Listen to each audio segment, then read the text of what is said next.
Gustong pag-aralang mabuti ni Ombudsman Jesus Crispin Remulla ang mga kaso kaugnay sa pagbili ng overpriced umanong medical supplies ng COVID-19 pandemic.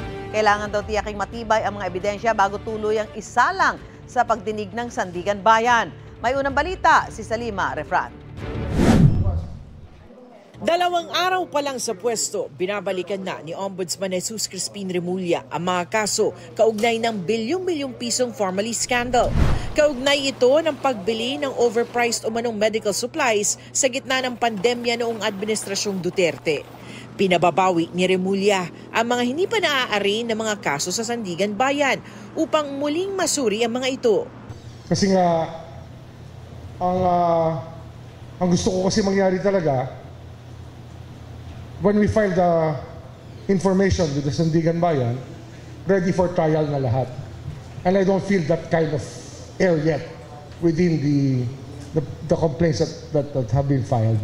So pinawithdraw ko muna so we can re-evaluate as there may be some details lacking for the cases to be more effective and more pointed in theory.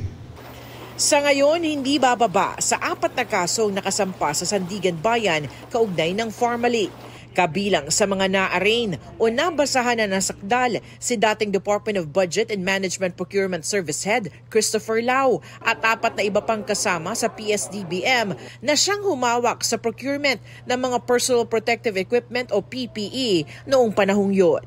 Nais ding makausap ni Remulla si dating Senador Richard Gordon na naging chairperson noon ng Senate Blue Ribbon Committee na nag-imbestiga sa issue.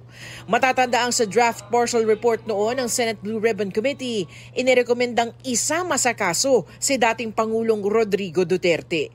Pero hindi naging opisyal ang committee report dahil hindi ito inadopt ng komite bunsod ng kakulangan sa pirma.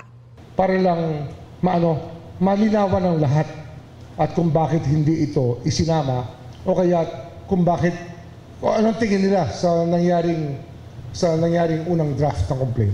I consider it now a first draft of the complaint. Kung may makita sa re-evaluation, pwede bang masama sa mga kaso si dating Pangulong Duterte? Depende sa allegations ng complaint, depende sa facts and the evidence itself. Siyempre, yung allegations niyan will point to a positive role in the controversy. Pag meron siyang positive acts na ginawa, then we will look at it. Titignan natin ang evidence.